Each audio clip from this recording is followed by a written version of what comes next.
Hey guys, I wanted to make a small tutorial video on how to get the best setup possible, how to make sure that you can make your gun shoot lasers regardless of the combination of parts you have, and get rid of the myth that just buying expensive stuff and throwing that in your gun will make your gun shoot lasers. I think that if you would put in effort to get everything perfectly aligned, even your stock setup will outperform whatever expensive parts you throw together. Now, I'm not saying that aftermarket parts, buying aftermarket parts is a waste of money. Absolutely not. I think aftermarket parts make a very good way of eliminating tolerances by just simply putting more effort on their machining and on their quality control, but it doesn't guarantee you that your setup is going to be shooting absolute lasers. So what I want to do, I just want to take you through setting up your hop-up correctly, making sure that your gun is going to shoot as best as it can do with the parts you have, and then walk you through some pointers of where I have seen most setups fail. Now let's start with the barrel. I know that this is a magical land where all the myth and the unicorns are flying around. Let me just put this straight. Look, the barrel has to have certain quality standards, and that has to do with the window, has to do with the cuts, has to do with the fit, and making sure that your barrel is absolutely straight. Lapping it, putting some treatments on it, making it shine internally, marginal effects. A good brass barrel will perform just as good as a PDI. And length, other than sort of your velocity, increase in velocity and efficiency, doesn't really add that much down the range. So don't feel like you have to buy a PDI or some really expensive barrel. Just make sure that it is a good cut. So make sure that the barrel quality and finish is good. So what to look out for when you're buying a barrel? The first thing is make sure you have a barrel window which is looking clean and straight. So if you look at this as a Maple Leaf 602, for example, you can see the indents of where the machinery has milled. If you look carefully, you can actually also see that those cuts are not straight. At the bottom part, you can see that that window is sort of curving more towards down, where the top one is sitting more straight. There are, it's difficult to show here, they did do a sort of a decent job making sure that, and here you can see a little bit, but that is all clean. The cut itself is not terrible, it's not great, but I think the biggest problem why this barrel is hot garbage is because the cut is just not centered, it's off center, it's not straight, and something you cannot see yet is that this cut here on the bottom, compared to the C-clip mounts, it is off. It's just not straight with the window. So the first thing we're gonna look out for is making sure the barrel is perfectly straight, so it rolls perfectly on a flat surface, making sure that the cut is straight and clean, the cleaner the better, and is making sure that the fit of the barrel actually matches that of the hop-up. Now there's different type of windows, different type of window sizes. That is important when you match it with a bucking and with a, let's say a knob like this. The first thing we want to do is make sure that the actual barrel window, when mounted, sits flush with the hop-up. That means it's not too much to the front, not too much to the back. It's not curved one way or another way. And that the C-clip, when it's mounted, is actually holding together the whole setup without any play. Now there's different type of C-clips. There's ones like this that don't have this cutout in the middle. I prefer the ones which sit very snug and do have this ridge on the bottom that really locks in the barrel. Make sure you always, these things don't cost anything, right? So just get a couple of them, get good quality ones, and then get one that properly fits your barrel, your hop-up and your barrel. So let's click this in place. And this is now mounted properly. I know there's no bucking on it, so there will always be some play.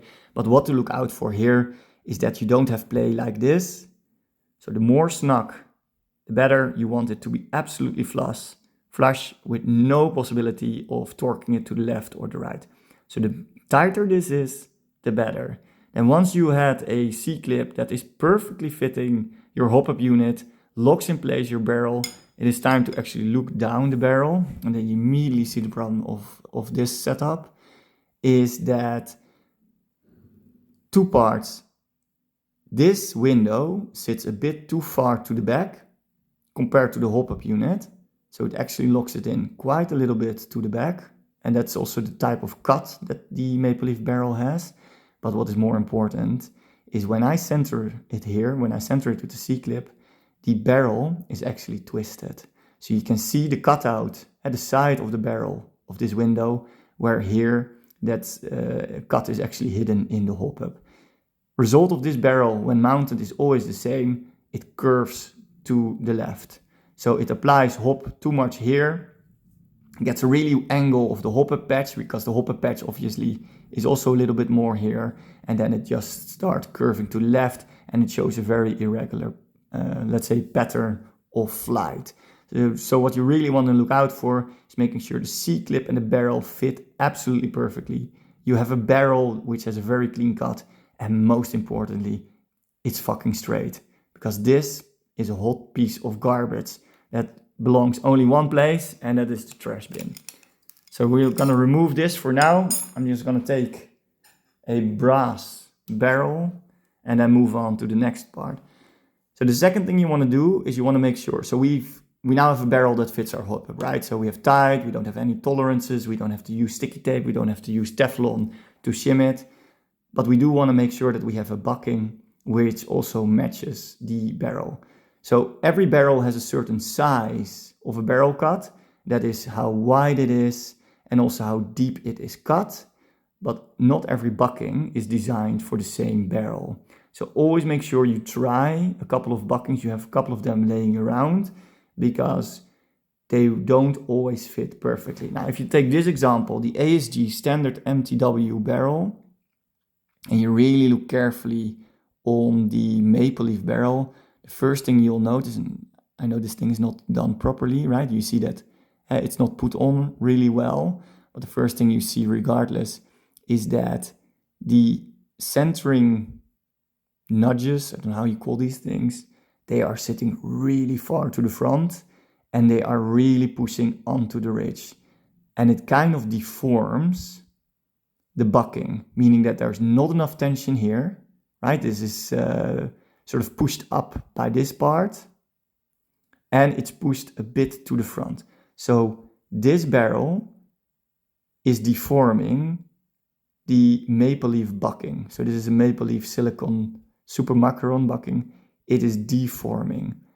I've also mounted it incorrectly, because you can see this is not straight.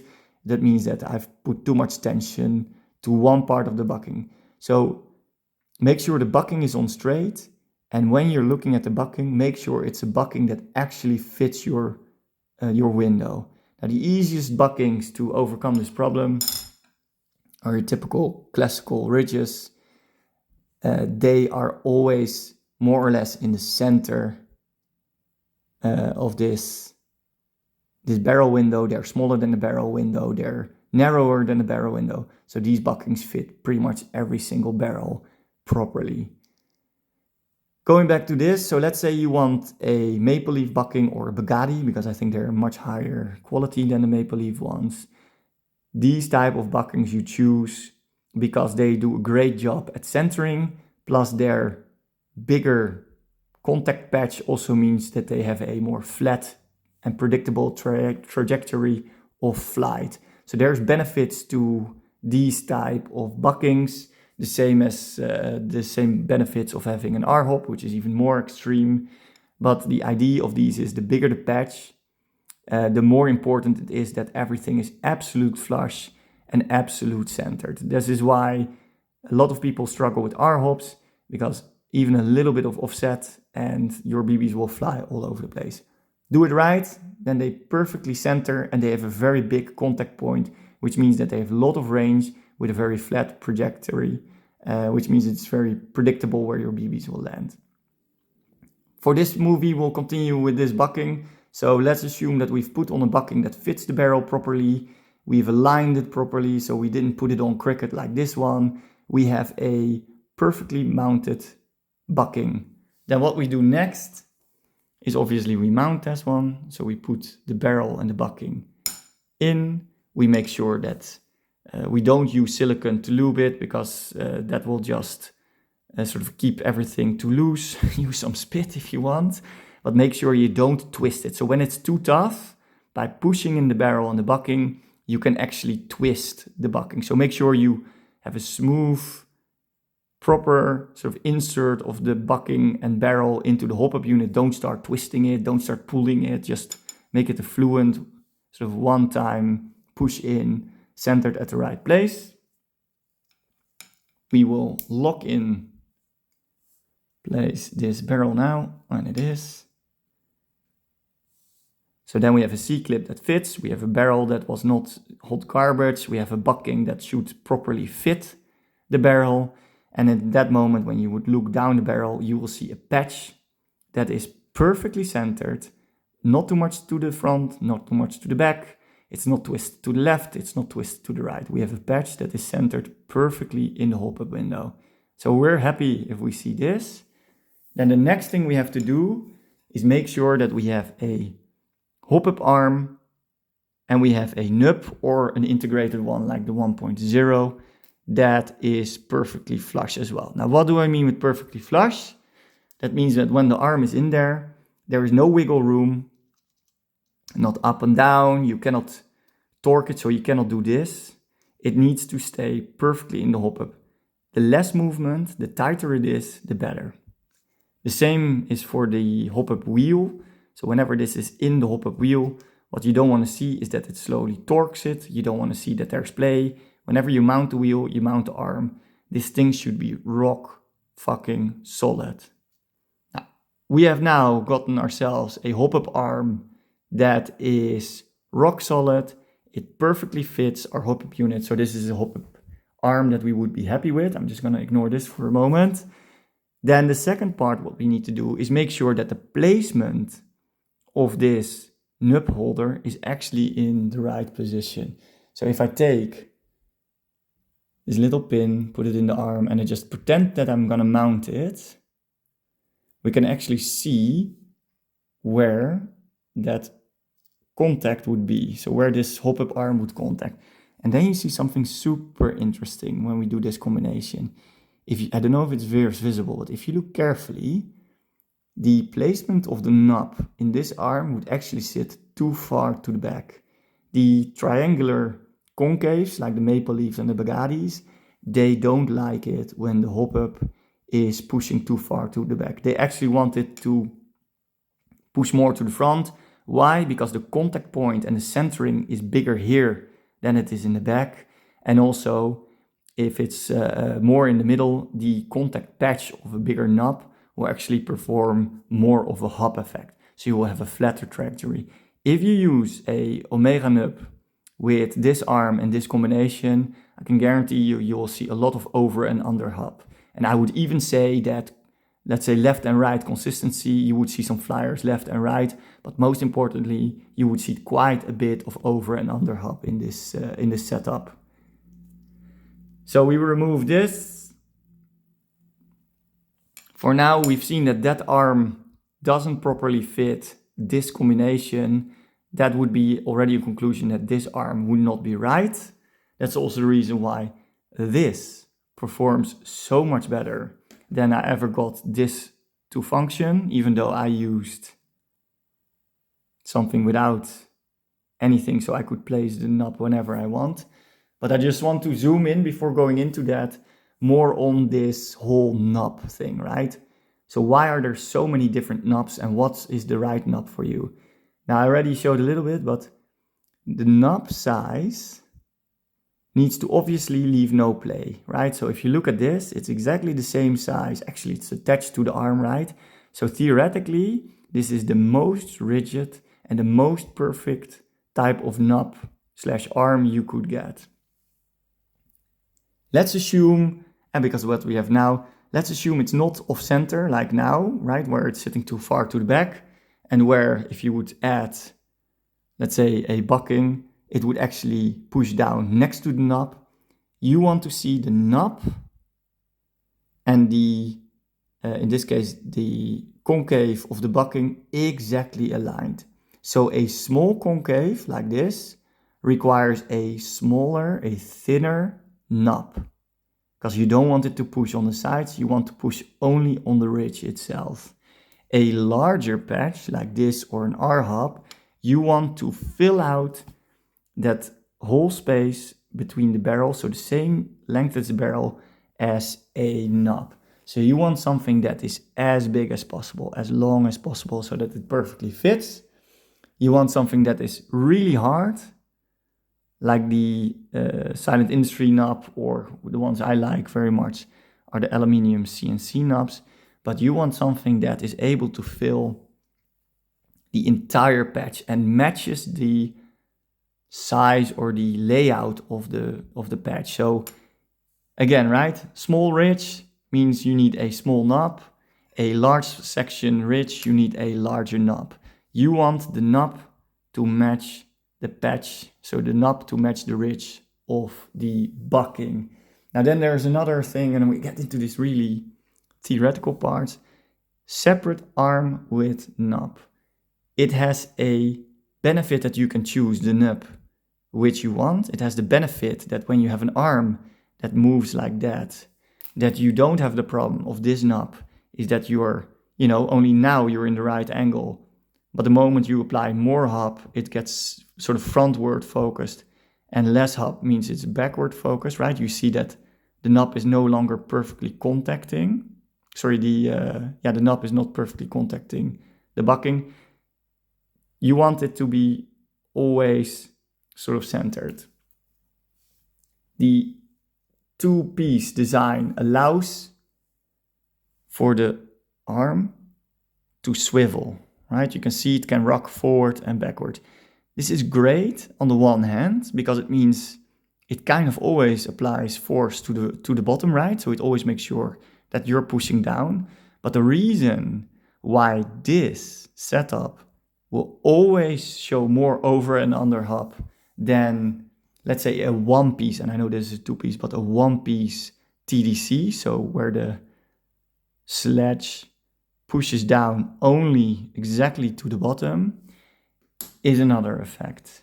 And that is if you have an arm with a separate knob like this, when a BB passes, it actually will move. So it will rock your nub slightly back and forth. And I love this about the test I did with the alpha chamber, because initially I had a separate knob, which could do some slight movement back and forth, and I still had a little bit of over and under hub. The moment I glued, and you need to do this properly, right? You can only do this one, but the moment I glued that concave knob to the arm, to the TDC, I have removed all of my over and under hub. So that means that, let's say the TDC that doesn't have the problem of an arm that goes under a different angle. So the reason why the 1.0 is a great is a great arm with knob, but not perfect. It is solved by a TDC. But the problem of a two-piece is that it can still rock back and forward whenever the BB passes. So the moment that becomes one piece, or you glue it together into one piece, you can remove that small little bit of over and under hub that is still left. This is why TDC is loved by so many over a traditional arm. But back on track. So we have a barrel that is of decent quality. We have a bucking that fits the barrel properly. We have made a choice whether or not we want a bigger patch or we want a small ridge. We're making sure that where the knob is actually contacting the bucking, that we have a knob that is of very similar size as the actual concave and is located exactly above the place where it should apply hub. So not too much to the front, to the back, not to the left, not to the right. We've made sure that the right size knob is pushing down on the right position of the bucking. We removed any play it has to left or right, to rock forward and backwards. And then we have a perfect setup in terms of arm, nub, bucking, barrel, and hop-up unit. So at this moment, you are pretty much into the world of perfection. And this is where you see that with the alpha chamber, same as retro arms, by the way, I have found that the tolerances are so small that you don't need to apply any corrections. You don't need to file down anything. You don't need to put sticky tape or fill up any gaps that are there. These units do a great job at fitting perfectly, in this case, to a PDI barrel. PDI, perfect cut, so I did not have to do any corrections for the hop-up unit to really make everything aligned, other than supergluing a concave knob onto the slide that is part of the TDC. Now then we're almost there, so we now have, in theory, the perfect setup when it comes to alignment, and there is still 2 places where we need to make sure that everything is done properly. It needs to fit snug into the outer barrel. So what you don't want to see is this, because whatever play you have left, no matter how tight your setup is, it's like, going like this with your arm. You're just not gonna hit consistently that same single spot. It will just move around. So just use some sticky tape, make sure you do that consistently, and make sure that it sits very snug into that outer barrel. Get rid of any play that is left. That is both for the outer barrel as well as the hop-up unit itself. Now the old school hop-up units, they actually have wings, and I know the Max hop-up has the same. They actually have wings that will help center, but you still see there's play in it, but they will help center the hop-up unit. The Phoenix hop-up and the Alpha hop-up don't have those wings, but they have, let's say, the top part that slides into the top. And if you have any play left, because I did have that unfortunately with the hop-up chamber, you can see that here. Imagine dialing your hop-up, you're automatically changing also sort of very little, but you are still changing the position of the hop-up compared to the outer barrel. And let me tell you this, if you're 70 meters down range, it does make a difference. So then one of the last steps we do is make sure that with a little bit of sticky tape, that the whole setup, it can still move, you can still pull it in and out, but that it is sitting really snug into the outer barrel. And what I really like about the Alpha chamber compared to, for instance, the Phoenix, is that this little extension here with this O-ring, it even helps lock in the engine in place. So that from engine, nozzle, hop-up, all the way to the outer barrel, we have one stiff setup that is not going anywhere, which means that all the efforts we put in on aligning our knob and our bucking into the setup is not being offset by any wobble in the rest of the system. So this is why some setups shoot lasers, and someone that has exactly the same parts is complaining that they still see over and under hub, or they complain that they still have some flyers every now and then. Now, obviously, you need good consistency, so I'm assuming your rack is good, right? You don't have 7 or 8 FPS difference. The bucking you're using is sealing properly. So we're looking at a setup that is pushing out 1, 2, maybe 3 FPS difference at max. When you're testing these setups downrange, it should perform equally good on 0.2. I personally play 0.2 gram tracer units as it does with 0.4. Because if it can hop properly in a straight line at 0.2, it can definitely hop a 0.4 or a 0.48 straight down the line. It just does it under better conditions, so it can handle a bit more wind, and it can actually push them further down the range. So it will help with range. And that's it. So don't just buy expensive parts. If you're willing to push so much into your MTW, just spend half an hour to get everything aligned. And I will tell you that your MTW, it will shoot lasers.